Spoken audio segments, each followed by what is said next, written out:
कहानी की शुरुआत 3067 बीसी से।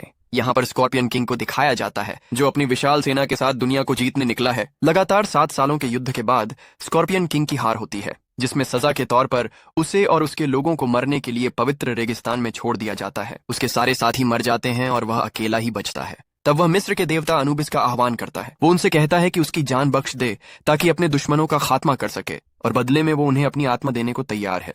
देवता अनुबिस उसकी पुकार सुन लेते हैं। वह उसकी मदद को आते हैं, अपनी सेना को भेजते हैं और अपनी सेना का सेनापति भी वह स्कॉर्पियन किंग को बनाते हैं। अनुबिस की मदद से वह अपने दुश्मनों का अंत करने में सफल हो जाता है, और जैसे ही उस युद्ध में उसकी विजय होती है, वादे के अनुसार देवता अनुबिस उसकी आत्मा को अपने साथ ले जाते हैं और उसका ब्रेसलेट वहीं गिर जाता है। उसकी सेना जो रेगिस्तान के अंधेरे से जिंदा होकर आई थी, वो फिर से वापस उसी अंधेरे में चली जाती है। हजारों साल गुजर जाते हैं और समय आता है सन 1933 का। लेकिन स्कॉर्पियन किंग की सेना आज भी उस रेगिस्तान के अंधेरे में ज्यों की त्यों सोई पड़ी है, पर वह सेना जागना चाहती है।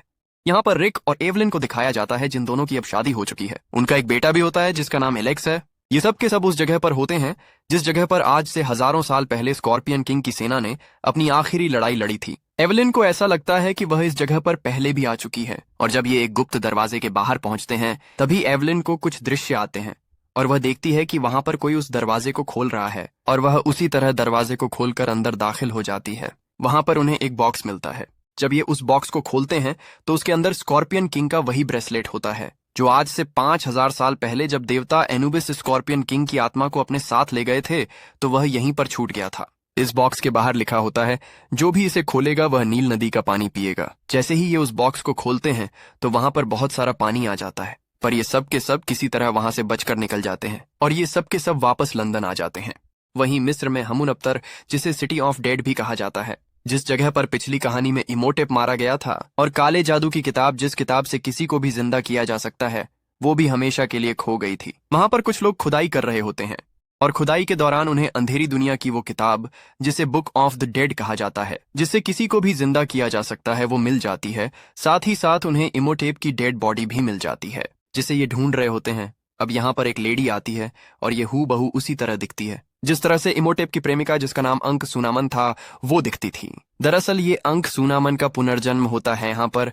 अब ये जितने भी लोग हैं, उन्हें स्कॉर्पियन किंग का ब्रेसलेट चाहिए। उन्हें पता चलता है कि स्कॉर्पियन किंग का ब्रेसलेट अब लंदन में है। वहीं लंदन में रिक और एवलीन के बेटे एलेक्स को दिखाया जाता है, जो उस बॉक्स के पास जाता है जिसके अंदर स्कॉर्पियन किंग का ब्रेसलेट है। वो उस ब्रेसलेट को निकालकर अपने हाथ में पहन लेता है और तभी उससे लेजर लाइट निकलती है। उसे गीजा के पिरामिड दिखते हैं, साथ ही साथ उसे कर्नक का रेगिस्तान भी दिखता है। उसे कुछ समझ नहीं आता।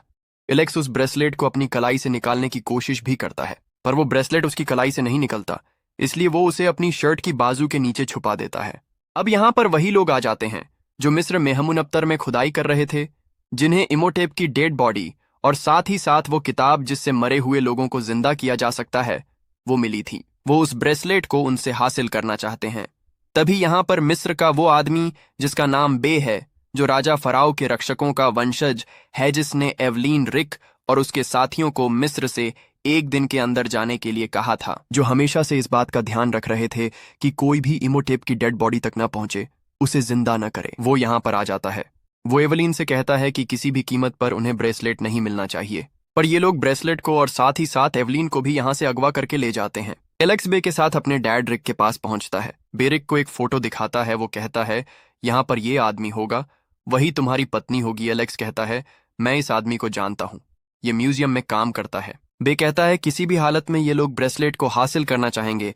एलेक्स कहता है, तुम लोगों को घबराने की जरूरत नहीं है, और वो अपनी कलाई पर उन सबको ये ब्रेसलेट दिखाता है। ये सब के सब अब गाड़ी से म्यूजियम की तरफ जाते हैं।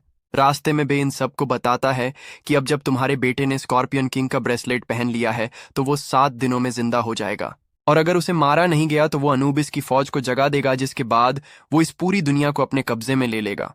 पर जो कोई भी स्कॉर्पियन किंग को मारेगा, वो उसकी फौज को पाताल में भेज पाएगा, और उसके बाद वो इस पूरी दुनिया पर राज करेगा। इसीलिए कुछ लोग इमोटेप को जिंदा करना चाहते हैं, ताकि वो स्कॉर्पियन किंग को मार दे, और उसके बाद उन लोगों का और इमोटेप का इस पूरी दुनिया पर राज हो। वहीं म्यूजियम में दिखाया जाता है कि यहाँ पर इमोटेप को एक बार फिर से जिंदा कर दिया जाता है। उसके पास अंक सूनामन आती है।